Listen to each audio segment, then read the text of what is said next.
morning, everybody. Well, how many of you out there remember Ethan Couch? If the name does not sound familiar to you, I will refresh your memory.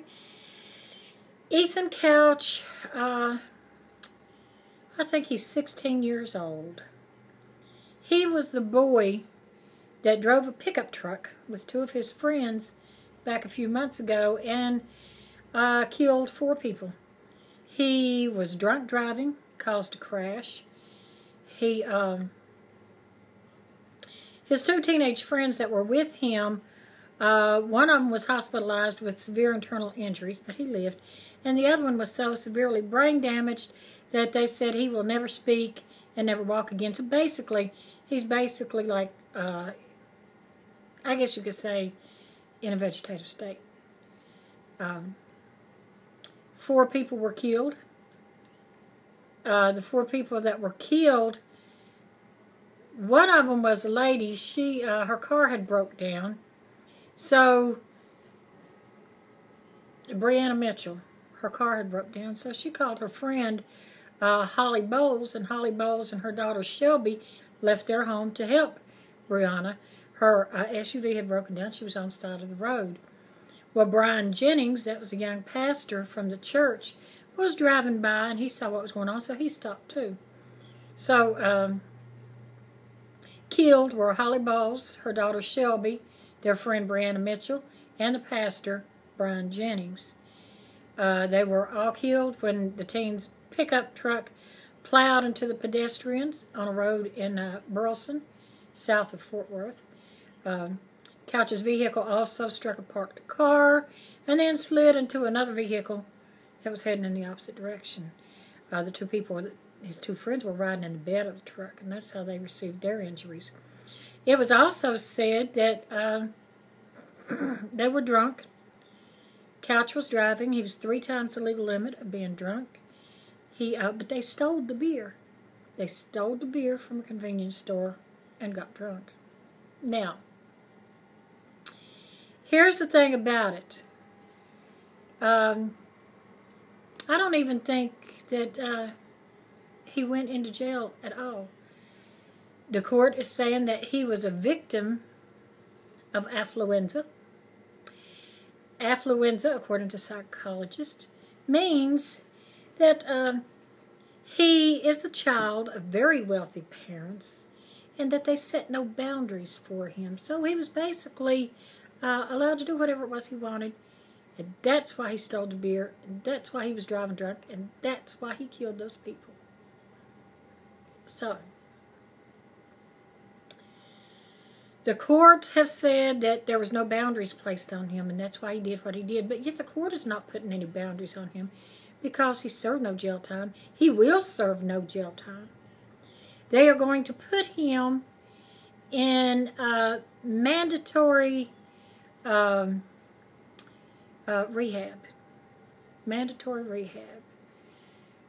He's also sentenced to 10 years probation. During this time, he's not allowed to drink, not allowed to drive. He comes from extremely wealthy parents, so he doesn't need to drive. He can have a chauffeur take him anywhere he wants to go.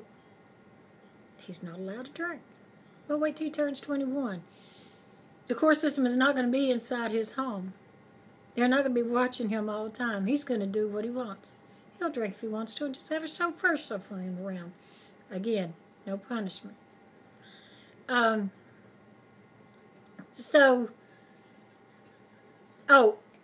this is what they say, too. They say that the court specified they're making his parents pay for this rehab. Really? Like it's going to hurt them? They're extremely wealthy. It's a drop in the bucket. They don't care. So, everybody is disappointed the way that this is played out.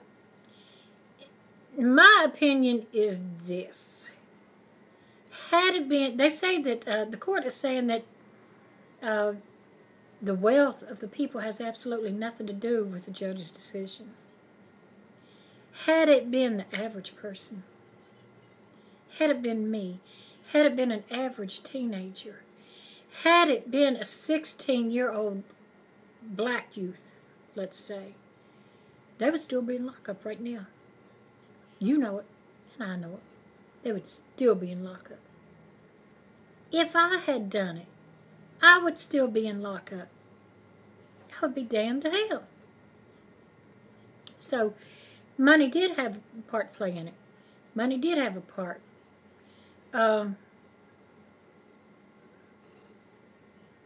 They say that, you know what, I'd never even heard of affluenza until this.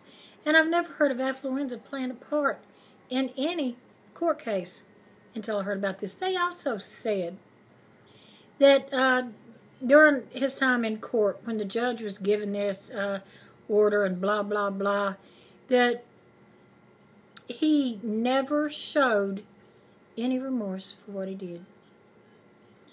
They said it would have helped his case if he'd showed remorse. It helped his case. It sure didn't hurt his case.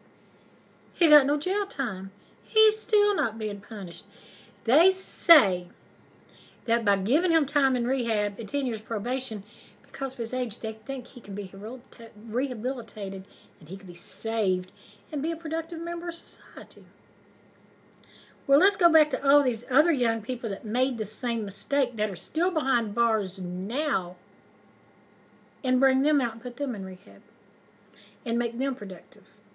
Oh, wait a minute, I forgot. They're not rich and they can't be bought off. My bad. So what do you think about the case? And until next time, bye-bye.